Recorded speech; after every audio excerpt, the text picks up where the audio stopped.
Hey guys, tonight we aren't traveling to the marble halls of ancient Rome, nor are we walking through the hyper-regulated, paperwork-heavy courts of Victorian England. Instead, we're going somewhere that popular culture usually paints with a massive amount of screaming, heavy mud, and people wearing suspiciously clean leather vests while swinging oversized axes in the middle of a thunderstorm. We're traveling to a 10th century Viking village. But we aren't here for the raids, the longships, or the dramatic political assassinations. No. Tonight, we are looking at something far more revolutionary, and honestly, a lot more relatable. How these supposedly terrifying warriors spent their quiet, deeply ordinary, and surprisingly cozy Tuesday afternoons. Because believe it or not, when they weren't busy altering the geopolitical landscape of Europe, the average Norse villager spent an exhaustive amount of time worrying about drafty doorways, trying to keep their sourdough starter alive, and making sure their thick wool socks didn't shrink too much in the wash. Before you settle in, dim the lights, maybe fluff up that pillow and turn on a fan or a heater to get that perfect soft background hum. If you genuinely enjoy easing into the quieter, slower corners of history with me every week, take a brief moment to hit that like button and subscribe. And as always, let me know down in the comments where you're listening from and what time it is for you. It's always deeply comforting to see our little late-night community gathering from entirely different corners of the globe, all looking for a quiet, slow space to let the frantic energy of the day go. Now, stretch out, breathe deeply, and let's ease into the soft, smoke-scented air of the Norse Longhouse. Imagine stepping across a threshold made of thick, hand-hewn oak. You aren't standing outside in a freezing gale.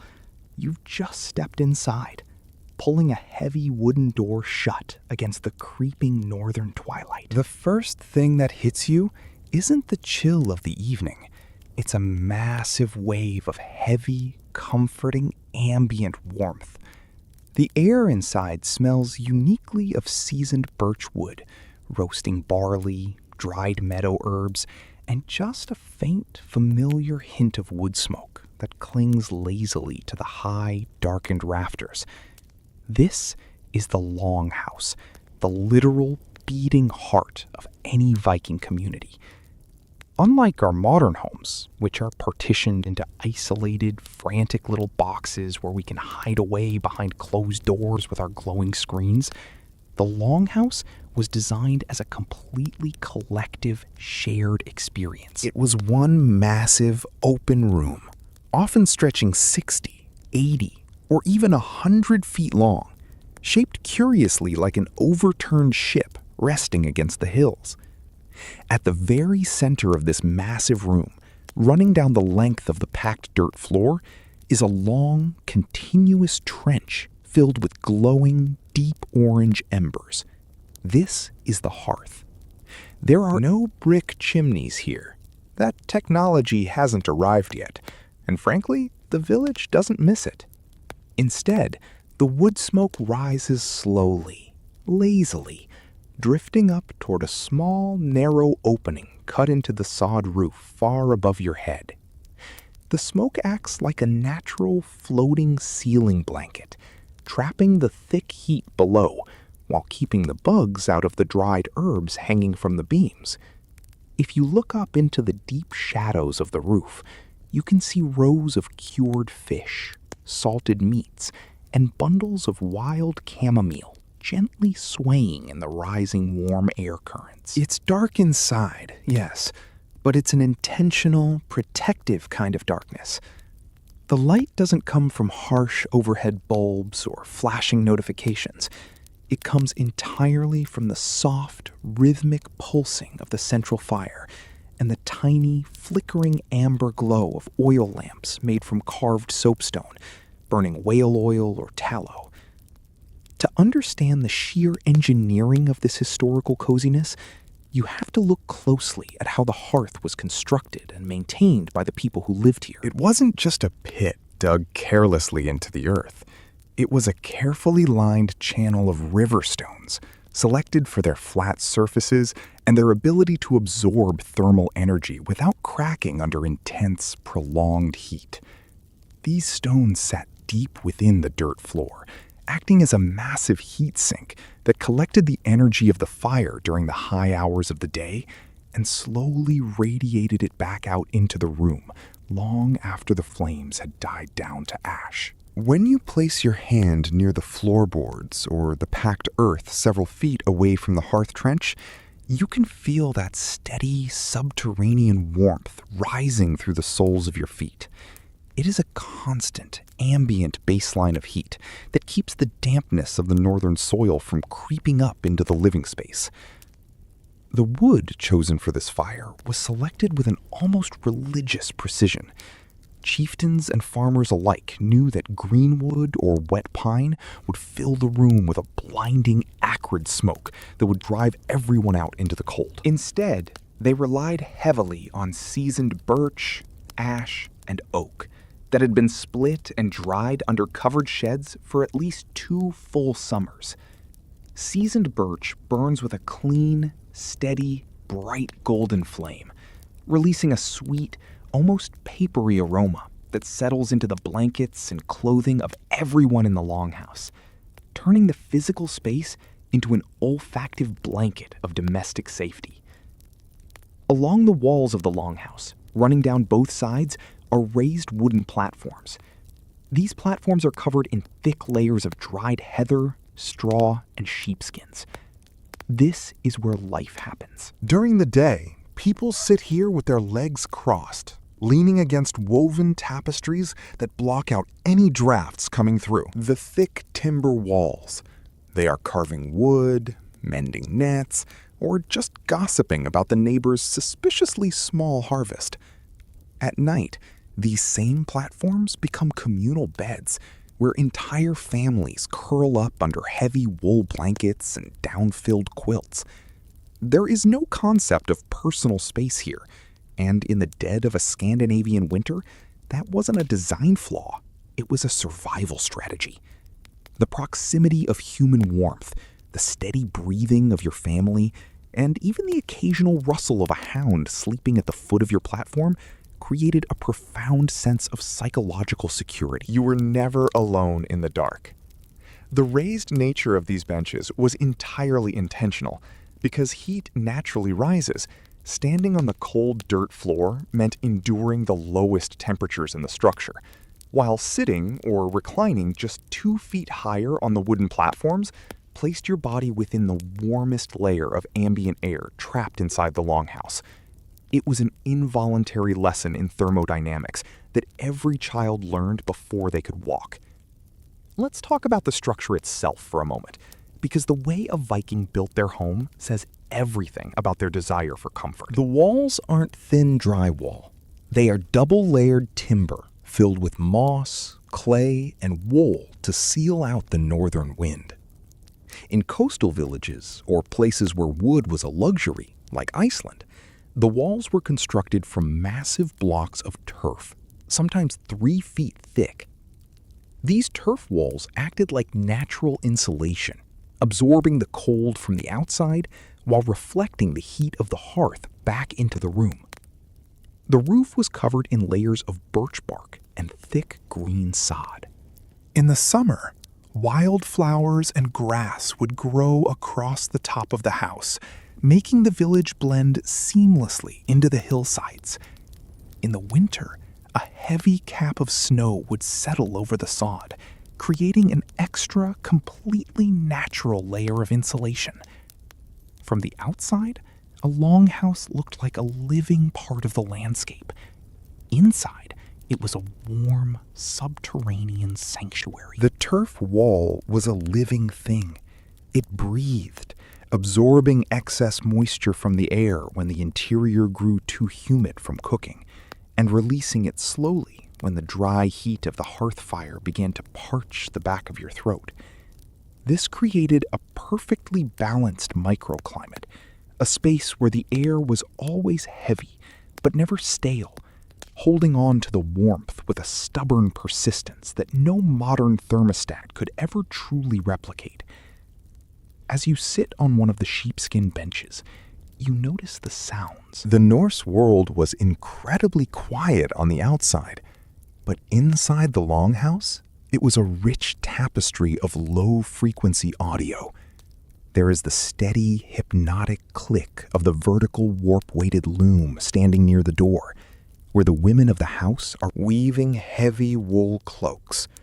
There is the soft, rhythmic bubbling of a massive iron cauldron hanging from a tripod over the hearth, filling the space with the sweet, rich scent of a mutton stew that has been simmering for hours.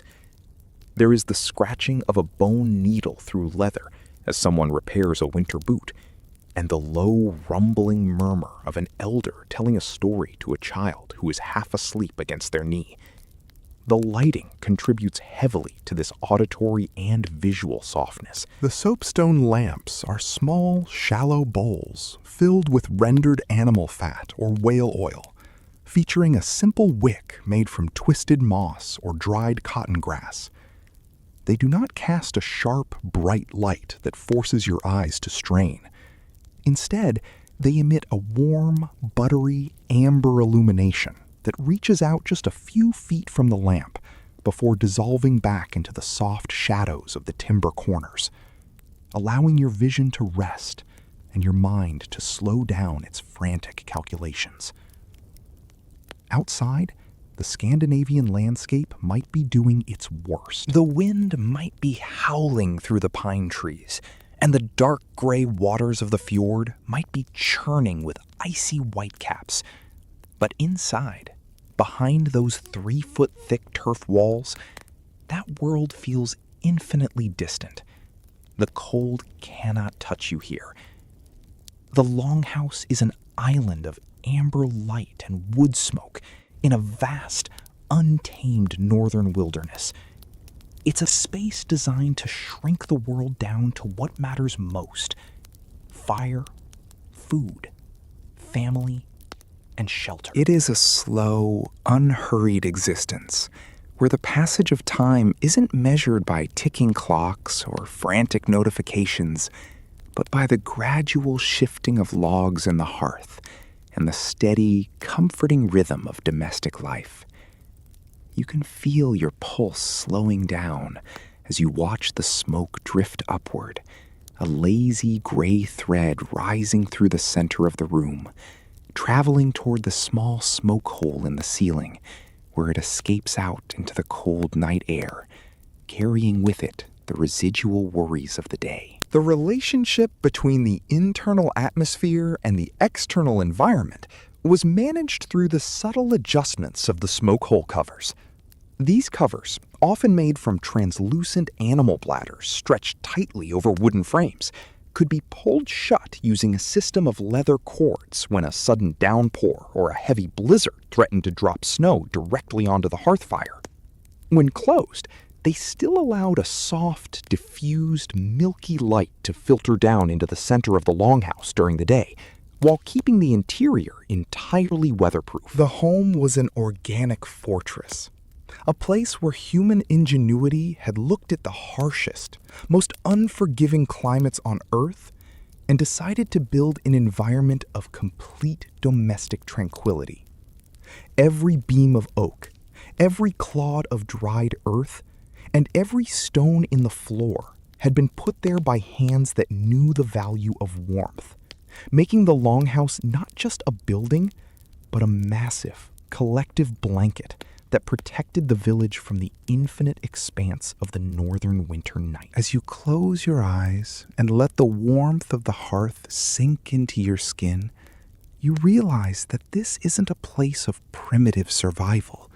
It is a masterpiece of historical comfort, a slow-motion sanctuary where the frantic noise of the modern world is completely drowned out by the steady, pulsing heartbeat of the central fire.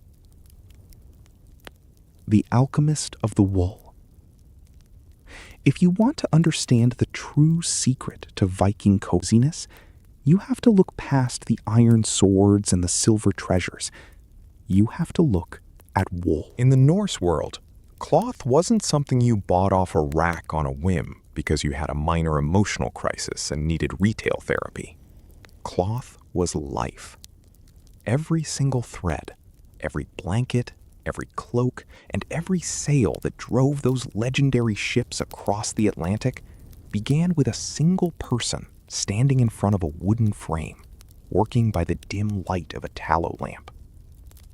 The textile arts were the unsung spine of the entire culture, and the women who mastered them were the true architects of daily comfort. The tactile experience of wool was present from the moment a Norse child was born, wrapped in a soft, undyed swaddling blanket, to the moment they were laid to rest beneath the earth, wrapped in a dense, protective burial shroud. It was an omnipresent material that defined the very texture of their reality, grounding them in a world made entirely by hand. Imagine the sound of the loom. It's a vertical wooden frame leaning against the rafters, known as a warp-weighted loom. At the bottom of the long, vertical threads are heavy stones, often carved from smooth gray soapstone or leftover pieces of clay, dangling down to keep the lines perfectly taut. When the weaver passes the wooden shuttle back and forth, the stone weights shift, knocking against one another with a low, musical clack. It's a sound that every Viking child grew up hearing, from the cradle to the grave. It was the white noise of the home, a steady, dependable heartbeat that meant the household was functioning, that blankets were being made, and that winter would be survived. The rhythmic nature of this work was deeply meditative. A skilled weaver did not need to look constantly at the threads, her fingers moving with a precise, automated confidence born from thousands of hours of repetition, allowing her mind to drift into quiet contemplation or join in the low, rumbling conversations happening around the fire. The journey of wool began in the spring with the sheep, specifically the native northern European short-tailed sheep that roamed the rocky hills and windswept hillsides of Scandinavia. These sheep were incredibly hardy creatures, possessing a unique, double-layered fleece designed by nature to withstand the brutal winds and freezing mists of the North Sea. The outer coat consisted of long, coarse, hair-like fibers called tog, which were naturally water-repellent and strong, while the undercoat was made of short, incredibly soft, downy fibers called fell, which provided the animal with its core insulation. The Norse didn't use sharp iron shears to clip their sheep down to the skin the way modern industrial appearance demands. Instead, they practiced an ancient, gentle method called ruing, where they walked out into the greening pastures in the late spring and simply pulled the loose wool off the sheep by hand as the animal naturally shed its winter coat. This meant the fibers stayed incredibly long, unbroken, and soft, retaining all of their natural protective qualities. This oil, known to us as lanolin, was intentionally left in the wool during the spinning and weaving processes, rather than being washed away with harsh chemicals. Lanolin is the sheep's natural moisture barrier, and by preserving it within the fibers of their clothing, the Norse created their own highly effective version of high-tech outdoor gear. Because of the lanolin, a Viking wool cloak wasn't just warm, it was completely water-resistant and windproof. If you walked out into a freezing northern drizzle, or stood on the open prow of a longship as the icy spray crashed over the gunwales, the water would simply bead up on the surface of the dense cloth and roll off your shoulders, leaving you entirely dry and warm underneath. The fabric smelled faintly of sheep, lanolin, and sweet meadowgrass, a natural, comforting, earthy scent that defined the wardrobe of the entire era and became synonymous with the feeling of safety and physical protection inside the home. Once the wool was collected from the pastures, it had to be cleaned of twigs and dirt, sorted carefully by natural color and fiber type, and then carded using simple bone or wooden combs to align the long threads. After carding, the wool was ready for the drop spindle, a tool that has remained virtually unchanged for thousands of years across human history. A woman would hold a bundle of raw wool, called a distaff, tucked neatly under her arm or secured to her woven belt. She would pull out a small wisp of fibers, twist it gently between her fingers, attach it to a wooden shaft weighted at the bottom with a round, smooth soapstone spindle whorl, and give the shaft a sharp, practiced spin, letting it drop toward the earthen floorboards. The weight of the spinning stone would pull and twist the raw fibers into a strong, uniform yarn, winding it tightly around the wooden stick as it spun. Women spun while they walked to the village well, while they watched the cattle graze in the meadows, and while they sat by the fire at night, turning every empty pocket of the day into practical, tangible warmth. The colors of the Viking world were surprisingly vibrant, completely contradicting the gray, mud-washed palette we see in modern television shows and bleak historical movies. The Norse loved color, viewing it as a sign of wealth, vitality, and high artistic expression. They gathered wild plants, roots, lichens, and tiny insects from the meadows and dark forests to create rich, natural dyes through a process of slow boiling. They used madder root to create deep, warm terracotta reds, woad leaves to produce soft, atmospheric blues that mirrored the color of the twilight sky over the quiet fjord, and weld, birch leaves, or wild chamomile for bright, cheerful yellows. A wealthy family's longhouse would be draped in tapestries depicting ancient legends, filled with bright geometric patterns that caught the flickering amber light of the hearth. These textiles weren't just decorative, they were highly functional insulation. Hung along the cold stone or timber walls, they acted as a secondary barrier against drafts, trapping a pocket of still air between the cloth and the wall to keep the room permanently insulated. As the evening deepened and the natural light faded from the small windows, the work at the loom would naturally slow down to a halt. The heavy stone weights would be stilled, resting gently against the earthen floorboards. The weavers would sit down closer to the central hearth, their fingers smooth, soft, and moisturized from handling the oily, lanolin-rich fibers all day long. They would pass around carved wooden needles used for an ancient technique called knoll binding, a method of single needle knitting that predated modern knitting and crochet by several centuries. Using short lengths of wool yarn, they would loop and knot the thread through itself over and over again, using their thumb as a guide to create an incredibly dense, thick fabric. Unlike modern machine knit items, if a single thread broke in a gnawbone sock or mitten, it wouldn't unravel. The interlocking knots held the fabric firmly together, making it entirely windproof and virtually indestructible through generations of wear. Think about the sheer tactile comfort of pulling on a pair of those thick, water-resistant socks after walking through the deep snow of a Scandinavian forest.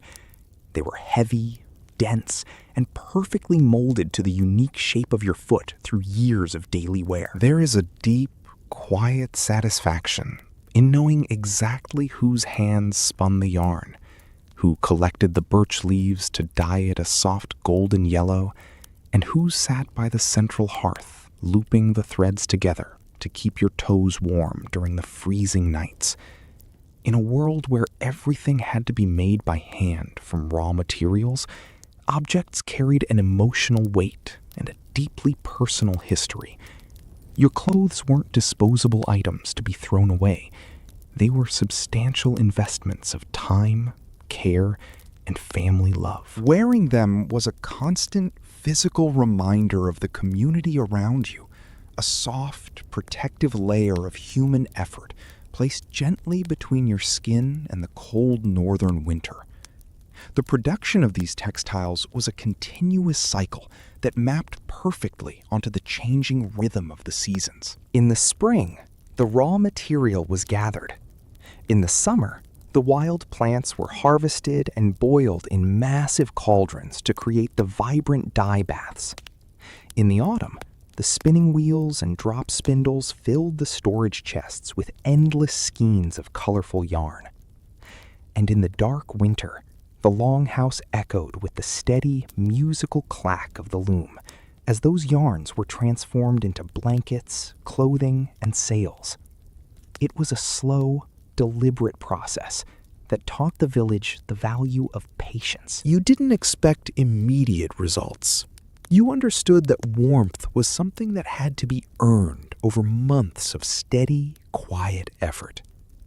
This deep connection to the source of your comfort changed the way you experienced the physical world. When you wrapped a wool cloak around your shoulders, you weren't just putting on a piece of fabric. You were enveloping yourself in the shared labor of your entire household, a physical manifestation of domestic security that made the cold winds of the fjord feel utterly powerless against the collective warmth of the longhouse. The sanctuary of the stew pot. We often imagine Viking meals as chaotic, barbaric feasts where people ripped half-cooked meat off the bone while shouting at each other across grease-stained tables. But the reality of daily dining in a Norse village was much more restrained, predictable, and deeply comforting. The kitchen didn't exist as an isolated, separate room. It was the hearth itself, and the center of all culinary life was a single, massive soapstone or iron pot that simmered perpetually over the low-burning fire. This pot was the source of skald, the daily stew, a meal that was always ready, always warm, and constantly evolving based on what the landscape provided. The stew pot was more than just a cooking vessel. It was a symbol of domestic stability and hospitality, a continuous source of nourishment that never truly went dry.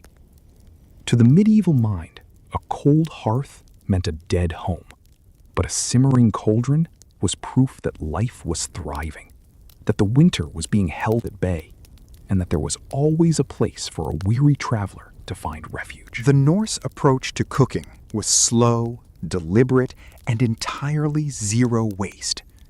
The stew pot was never emptied completely at the end of a meal. Instead, it was treated as a continuous creation that extended over days, weeks, and sometimes even months. Every morning, the head of the household would revive the sleeping embers of the hearth, add a few fresh logs of dried birch wood to build a gentle, consistent heat, and top up the massive pot with fresh water hauled from the village well. Then, whatever ingredients were fresh, seasonal, or recently uncovered from the storage pits would be added to the base broth. Perhaps a few handfuls of pearled barley or cracked oats to thicken the liquid, some wild leeks gathered from the sunnier edges of the pine woods, parsnips, turnips, and whatever meat or fish was available. Perhaps dried elk, salted herring, or fresh mutton from the pastures. The pot would simmer on a low, gentle heat all day long, the ingredients breaking down slowly over hours until the broth became thick, rich, and deeply savory. This slow cooking method was essential for making the tough, lean meats of free-ranging animals tender and digestible. As the hours passed, the marrow from the bones would dissolve into the liquid, creating a velvety, nutrient-dense base that could sustain a hard-working farmer through 12 hours of physical labor in the cold. The scent of this simmering stew was the permanent backdrop of Longhouse life. It permeated the timbers of the walls, the thatch of the roof, and the wool of the blankets, creating an instant olfactory cue that meant you were home, you were safe, and you would not go hungry. It was a comforting olfactory white noise, a rich aroma that wrapped itself around you the moment you crossed the threshold. To understand the science behind this culinary comfort, one must appreciate the material of the vessels themselves. While iron cauldrons existed and were highly prized as generational wealth, many Scandinavian households relied heavily on soapstone cookware. Soapstone, or steatite, is a soft, talc-rich rock that was quarried extensively in the mountains of Norway. It possesses an extraordinary physical property. It is incredibly easy to carve with simple iron tools, yet it absorbs heat with massive efficiency and retains it for hours after being removed from the fire. A soapstone pot did not create hot spots that would burn the barley at the bottom of the stew. Instead, it distributed the thermal energy perfectly across its thick, gray walls, creating a uniform, gentle simmer that allowed the flavors of the wild herbs and smoked meats to marry completely over the course of the day.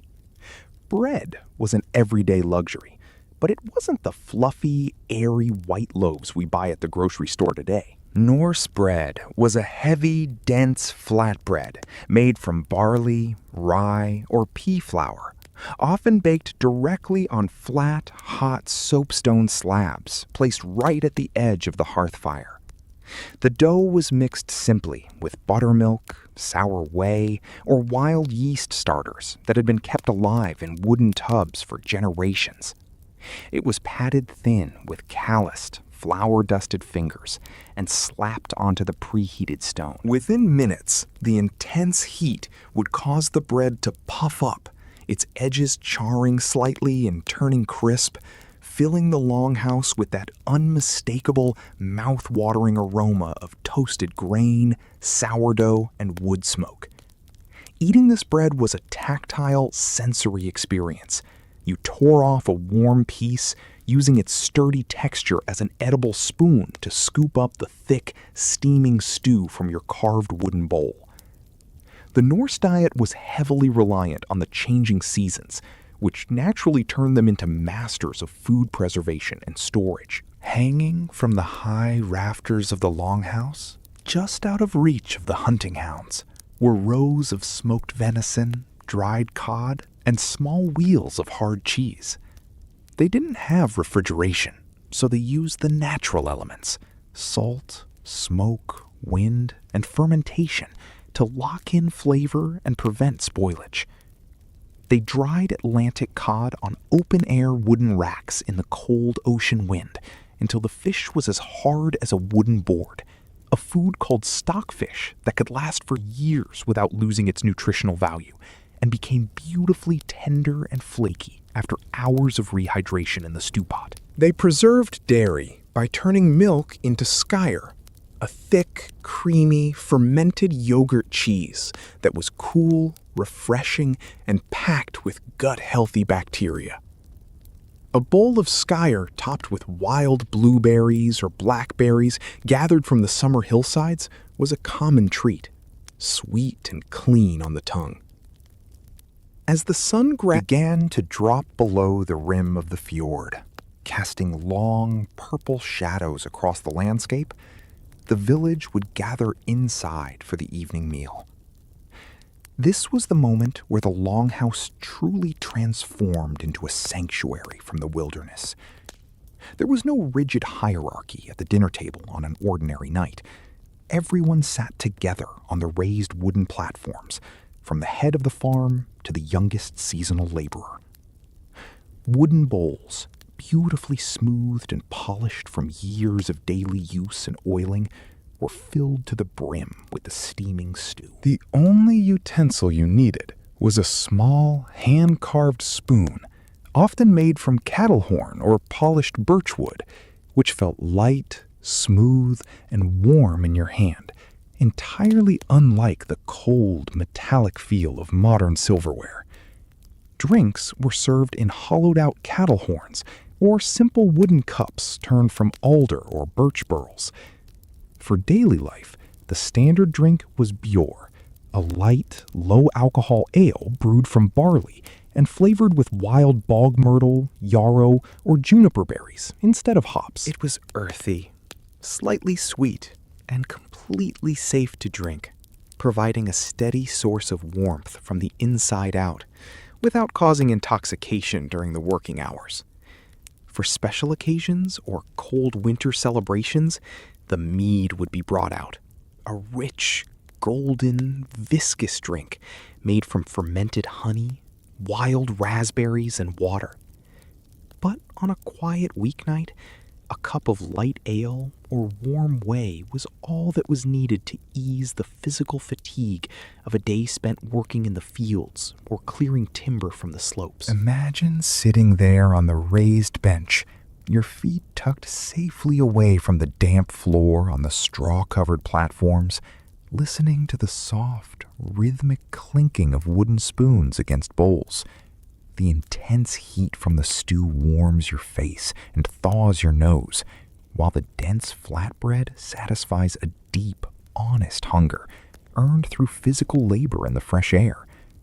There are no menus to choose from, no choices to stress over, and no fast food timers ticking down in the background. There is just the simple, ancient comfort of a hot meal shared with the same people you have known your entire life.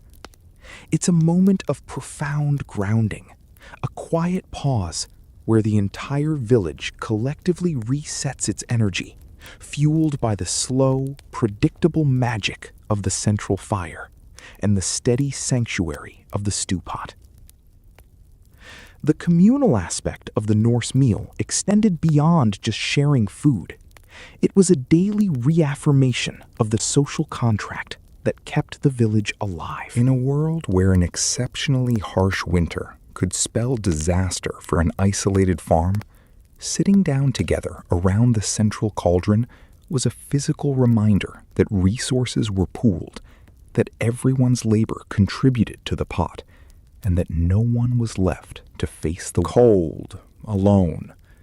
The act of passing the carved wooden platter of flatbread or offering the horn of light ale to the person sitting next to you was an unspoken gesture of mutual dependence. It was an environment that systematically removed the isolating anxieties of individualism, wrapping the individual in the warm, predictable, and deeply secure embrace of the collective household.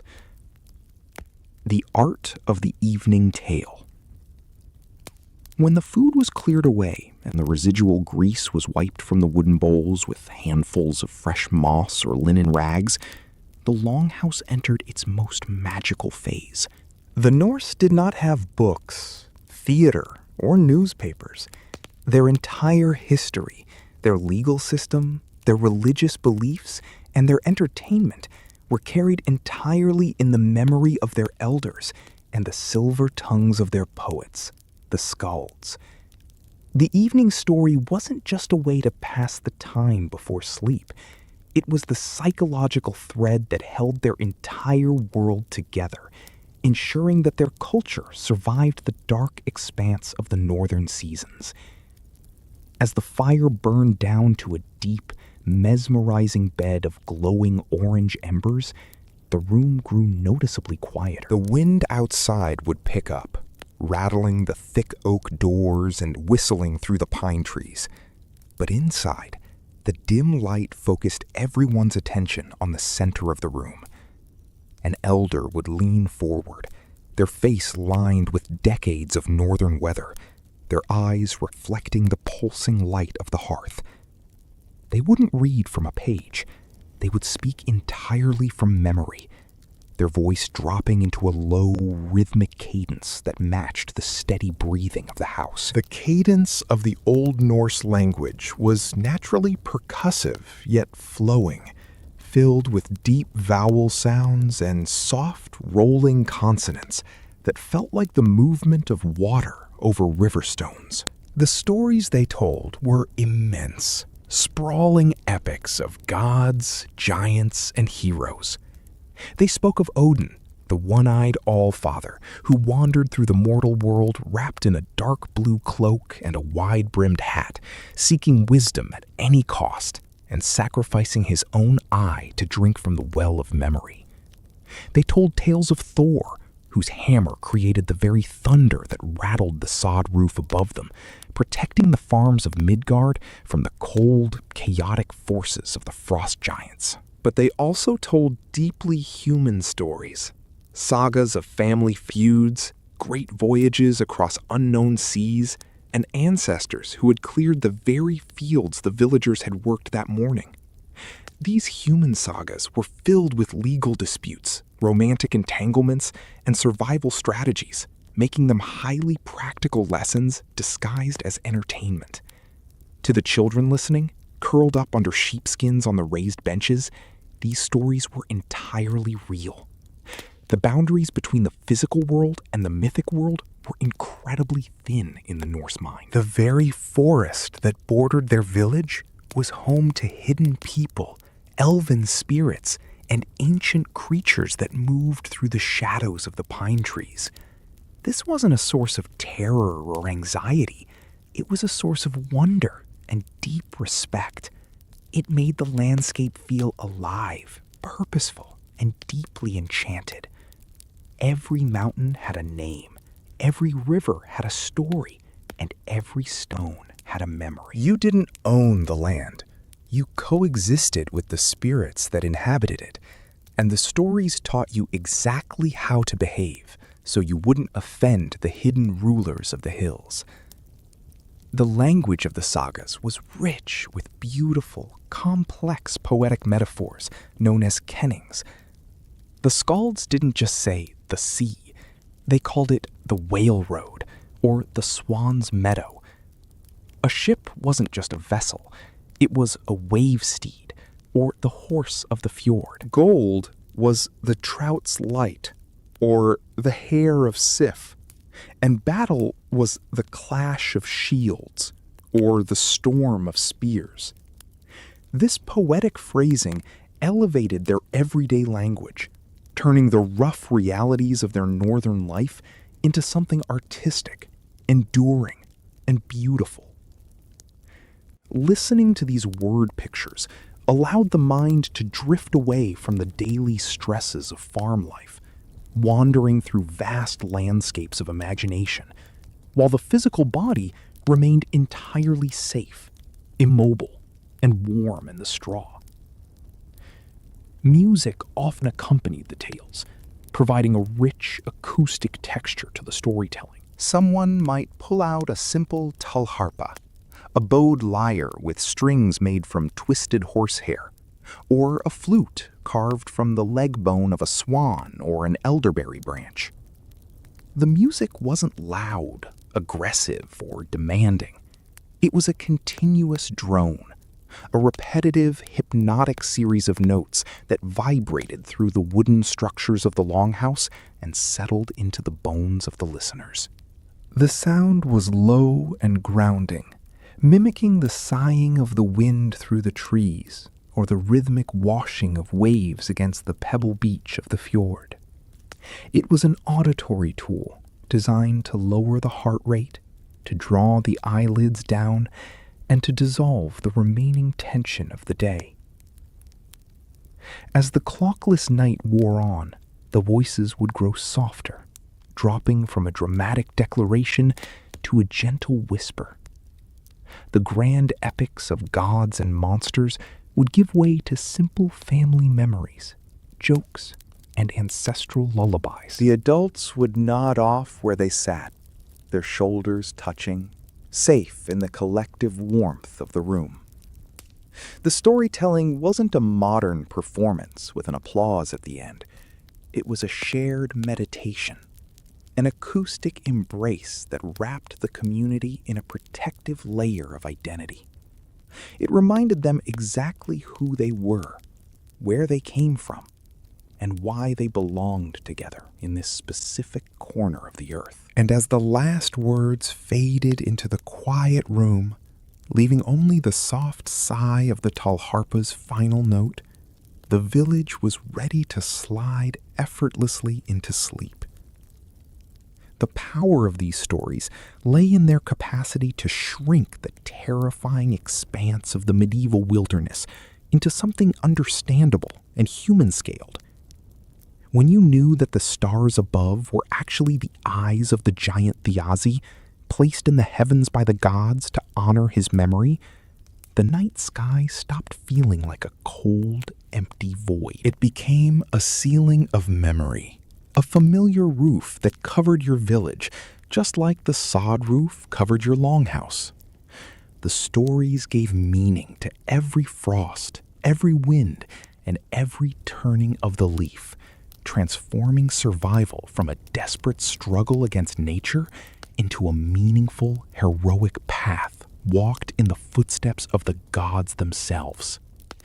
Furthermore, the evening tale functioned as a psychological anchor for the community during the bleakest months of the year. When the sun refused to rise and the landscape was buried under several feet of heavy snow, it was easy for a sense of isolation or despair to creep into the human mind. The sagas, with their tales of endurance, triumph over adversity, and cosmic order, served as a powerful counterweight to this seasonal melancholy. By gathering close to the dying fire and listening to the ancestral voices channeled through the storyteller, the villagers were reminded that winter was merely a temporary phase in a larger, predictable cycle. They were part of an ongoing, heroic narrative that had survived countless winters before, and by holding fast to their stories, they found the internal fortitude to wait patiently for the return of the light. As your eyes trace the geometric shadows cast by the embers upon the high oak rafters, the cadence of the storyteller's voice begins to blur with the ambient sounds of the house. The distinction between the past, the present, and the mythic realm dissolves completely in the warm, dark air. You aren't just a person listening to a historical account. You are a participant in a living tradition, tucked safely inside a sanctuary of words that has been engineered over centuries to keep the human spirit warm. The heavy, rhythmic poetry settles into your chest, slowing your breathing and clearing your mind of any lingering modern anxieties, leaving you perfectly poised at the edge of a deep, restful, and culturally grounded slumber. The quiet crafts of winter. While the summer was a frantic, high-energy race against the sun, a time for fishing, farming, and traveling across the open seas, the long northern winter was a completely different season. It was the season of deceleration. For months out of the year, Scandinavia became a land of deep snow, frozen rivers, and endless twilight, where the sun barely scraped above the horizon for a few hours before vanishing again into the dark. To a modern mind used to constant activity, artificial light, and digital productivity, this sounds like a prison sentence. But to a Viking villager, winter was a deeply cherished time of rest, physical recovery, and quiet indoor creativity. It was a period where the external world stopped demanding your attention, allowing the rhythm of life to shrink down to the borders of the longhouse wall and the immediate warmth of the central fire. With the fields locked in thick frost and the longships pulled high up onto the grass and covered in protective tarred sheds, the physical work shifted entirely indoors. This was the time for wood carving, bone working, leathercraft, and tool repair. The men and women would gather around the central hearth, their tools simple and quiet. Small iron knives, bone awls, scrapers, and adzes. The longhouse became a slow-motion workshop where ordinary objects of utility were transformed into works of timeless art. There was no noise of machinery, no clatter of industry, just the gentle, rhythmic sound of steel scraping against seasoned wood and bone.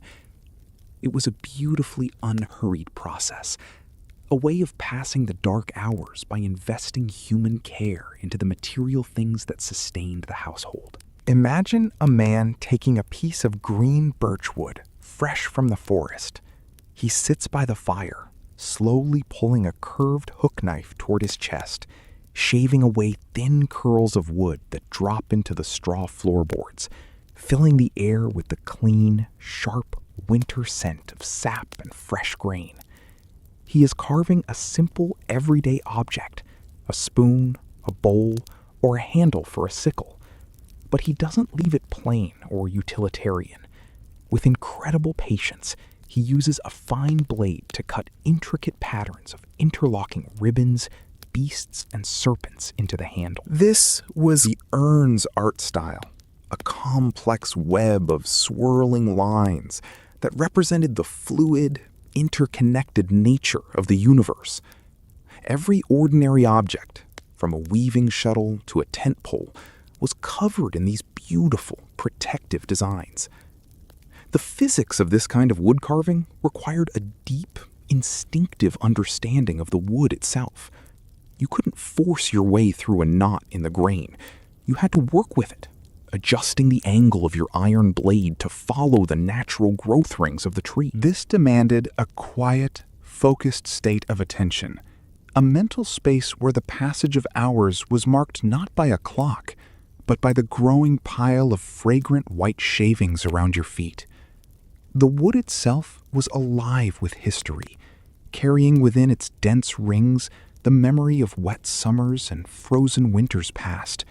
And as the carver worked, he was entering into a silent dialogue with the forest, shaping the raw material into something that would serve his family for generations. Bone and antler were also highly prized materials for winter crafting, requiring a steady hand and immense patience. When an elk or stag was hunted for meat during the autumn, its antlers were carefully preserved, gathered, and stored for the winter months. The craftsman would use a small saw to slice the dense antler into thin, flat strips, which would then be shaped and carved to create the famous Viking combs. These combs were masterpieces of precision engineering. Using tiny iron or bronze rivets, the craftsman would assemble rows of perfectly spaced teeth, then sand the entire object down with horsehair, leather scraps, and fine river sand until it was smooth as silk on the skin. The Norse were famously vain about their appearance. Regular washing and grooming were essential parts of their daily routine, and a beautifully carved antler comb was an object of intense personal pride, carried everywhere in a custom leather pouch. The tactile sensation of working with antler was entirely different from wood. It was hard, stubborn, and smelled faintly of earth and minerals when worked with the saw. But under the patient friction of the river sand and the leather polishing cloths, it transformed into something resembling ivory, cool to the touch, smooth, and possessing a deep, organic luster that caught the amber light of the tallow lamps. To hold a finished comb in your hand was to feel the weight of days of silent, careful effort. It was an object designed to be used every single morning, a small touch of luxury and order brought into the rough reality of everyday life, created out of a piece of an animal that had once roamed the high, snowy ridges above the village. Leatherworking occupied the quieter, dimmer hours of the afternoon, when the fire had died down to embers. Thick hides of cattle, deer, or seal were softened with animal fat, tallow, and fish oils, then cut and stitched using bone needles and linen thread or animal sinew to make shoes, pouches, and winter cloaks. The shoes were simple turn shoes, sewn entirely inside out and then flipped right side out to keep the structural seams protected from wet snow and mud. Walking inside a pair of these custom leather shoes lined with dried grass, moss, or raw sheep's wool for insulation felt exactly like walking in modern slippers. They were light, silent, and perfectly adapted for moving softly through the frozen forest or around the quiet, snow-covered paths of the village. You had to cut the leather from a single hide, matching the thickness of the material to the specific part of the foot it would protect. The sole had to be sturdy, often made from thicker cattle hide, while the upper sections were supple, allowing the ankle to move freely. Stitching with an awl and sinew required brute strength, but also immense precision. A single misplaced hole could let in the freezing slush of the winter paths, ruining the insulation within. But when the shoe was finally flipped right side out, its seams hidden away safely from the elements, it became a seamless extension of the body, a custom-molded shield that kept the frost from biting your heels. Games were another staple of the long winter evenings, providing a mental challenge that kept the mind sharp when physical activity was limited. The Norse loved board games, particularly a strategic game called hnefatafl, often translated as the King's Table. The board was typically made of oak or pine, carved with a grid pattern, and the pieces were crafted from colored glass beads, bone, or walrus ivory. It was a game of asymmetrical strategy, where a single king piece in the center had to escape to one of the corners of the board while being hunted by a larger force of attackers. There was no dice, no element of random luck. It was a game of pure, quiet focus, akin to chess. Two players would sit over the board for hours, completely silent, moving their bone pieces across the wood, while the rest of the household watched lazily from the sheepskin benches, offering quiet suggestions or simply drifting off into sleep. The atmosphere during a game of hnefatafl was one of intense, shared stillness. The board sat between the players on a low wooden chest, illuminated by a single soapstone lamp that cast long, dramatic shadows across the grid. The spectators wouldn't shout or interrupt. They would watch the movement of the white ivory pieces against the dark glass attackers with a slow, contemplative appreciation for the unfolding strategy. It was an exercise in foresight, a way of mapping out alternative futures in your mind before committing your hand to the wood. In a culture that valued quick reflexes in battle, hnefatafl was a reminder of the higher virtue of patience, a demonstration that the sharpest mind was the one that could sit quietly in the dark and see 3 moves ahead of the storm. There is a unique, comforting quality to the silence of winter crafting inside the Longhouse. It's not an empty, cold, or lonely silence. It's a focused, collective quiet, born from shared space and purpose. No one is rushing to meet an artificial deadline or fill a production quota. If a single wooden spoon takes 3 weeks to carve to perfection, it takes 3 weeks. The focus is entirely on the intimate relationship between the hand, the tool, and the raw material. This slow, unhurried creation brought a deep sense of psychological order and peace to the home. It turned the long, dark winter nights into a time of productivity, beauty, and ancestral pride, proving that comfort isn't just about passive relaxation. It's about engaging in meaningful, rhythmic work that centers the mind and satisfies the creative soul. As you watch the craftsman work, you realize that this attention to detail wasn't considered a waste of time. It was a form of respect for the material itself. To take a piece of wood or an antler from an animal that had given its life for the village and turn it into something beautiful was a way of honoring the natural world. The intricate carvings weren't just decoration. They were prayers in wood, stories carved into bone, a way of anchoring human identity onto the physical tools of survival. And as the wood shavings piled up around the workbench, forming a soft, aromatic carpet in the straw, the Longhouse felt less like a shelter from the winter and more like a warm incubator where the artistic soul of The culture was preserved until the spring. Slumber in the sod house. And now, the day is completely done. The last stories have been told. The games of Hnefatafl have been packed away into their wooden boxes, and the winter crafts have been set aside for the morning light. The village has grown completely still. Outside, the northern lights might be dancing across the velvet sky. Arches of brilliant green and pale violet shifting silently over the snowy peaks of the mountains and reflecting in the dark, still waters of the fjord. The world out there is vast, frozen, and infinite. But inside the Longhouse, the universe has shrunk down to a single, warm, protective pocket of darkness.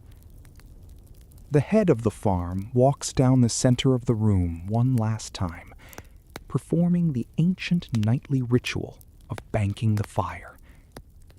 They don't put the fire out. That would be a disaster in a world without matches. Instead, they use a wooden spade to cover the remaining glowing coals with a thick layer of gray ash. This starves the fire of oxygen, slowing its burn down to a lazy crawl. Underneath the ash, the embers will stay alive all night long, safe, insulated, and ready to be woken up with a few dry birch shavings in the morning. The room darkens significantly as the open flames disappear, leaving only a soft, pulsing crimson glow that emanates from the center trench, casting long, peaceful shadows up into the smoke-blackened rafters. You crawl up onto the raised wooden platform, settling into your designated spot on the soft, deep mattress of straw and dried heather. The heather acts like a natural spring mattress, molding to the shape of your body, while releasing a faint, sweet, herbal fragrance every time you shift. Over the heather are thick, heavy sheepskins, their fleece turned inward to trap your body heat instantly.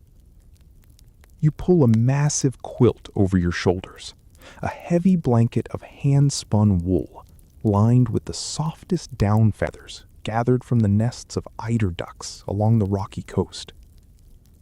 The weight of the blanket is comforting, a gentle physical pressure that signals to your nervous system that it is safe to completely let go. You listen to the sounds of the house sleeping. The Norse longhouse was never truly silent, but its night sounds were deeply reassuring. There is the low, rhythmic sighing of the wind as it brushes harmlessly across the thick sod roof above your head.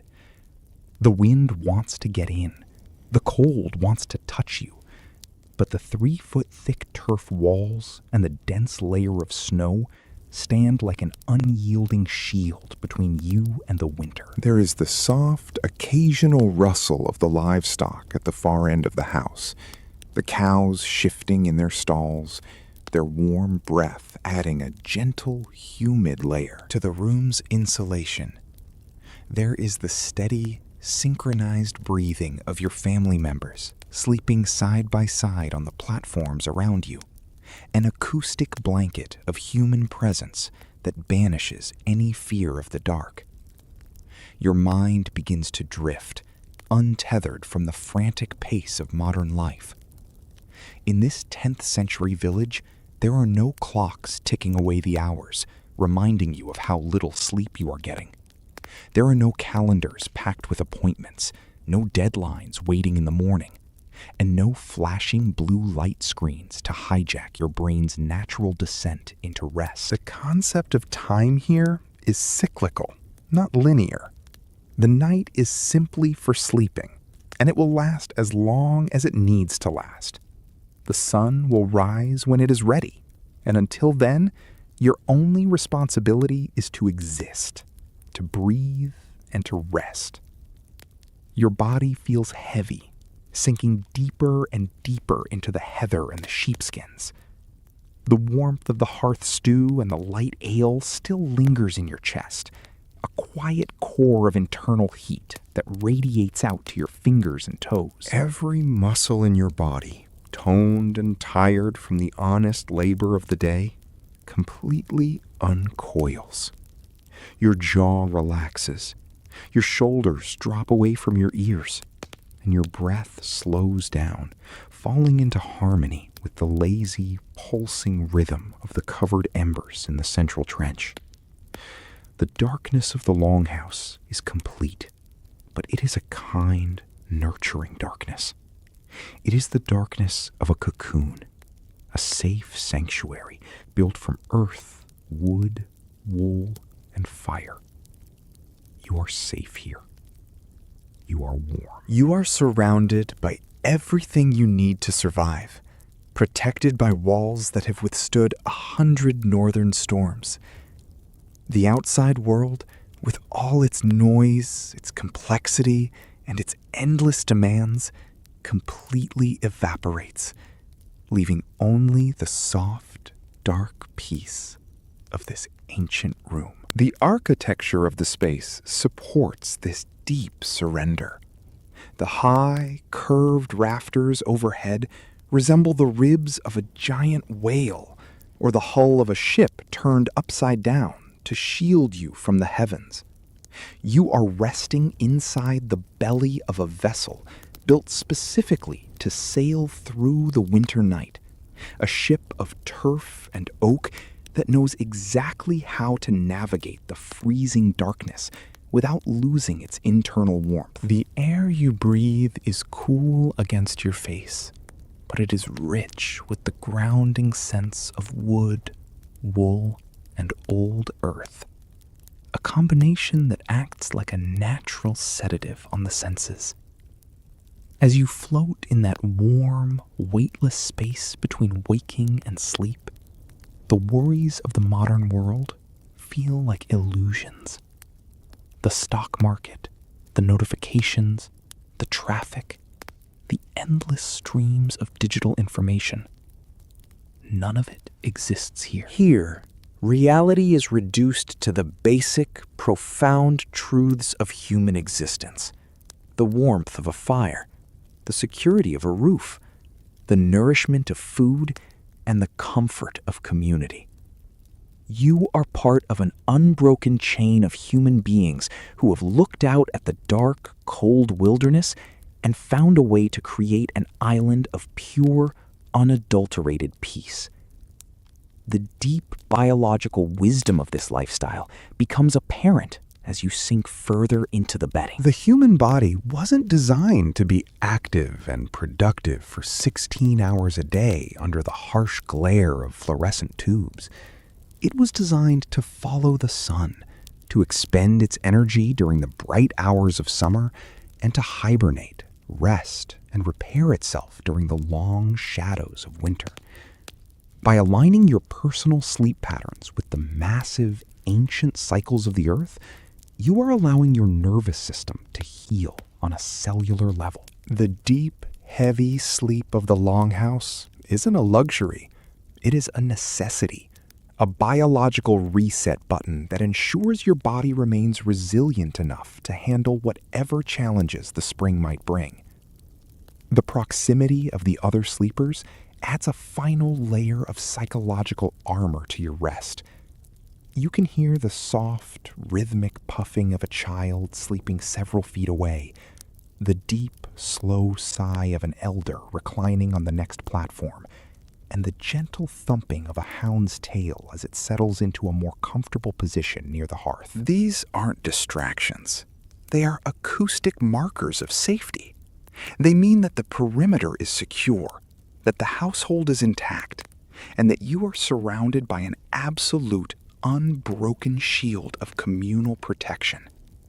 If a danger were to approach from the outside wilderness, a dozen pairs of ears would hear it instantly, freeing your own mind from the burden of vigilance. You can sleep deeply because you know you don't have to watch the door alone. Further, matching the slow, rhythmic sigh of the house itself, the Talharpa music has long since ended, but its low drone still vibrates faintly in your memory, a comforting hum that dissolves the final boundaries of your conscious thought. You are no longer an observer looking back at history. You are entirely integrated into the slow, quiet rhythm of the Norse night. Your identity fades into the soft shadows of the timber beams, leaving only a pure, uncomplicated sense of safety and rest. As the last glowing ember under the ash pulses one final faint time, your eyes close for the last time. The soft whisper of the northern wind becomes a distant lullaby, pulling you down into a deep, dreamless, and beautifully cozy slumber. The snow may fall outside, the frost may cover the stones, and the wind may howl across the open sea. But inside this house, you are completely out of reach. Sleep now. Let the cold world go. You are safe in the Longhouse. Good night.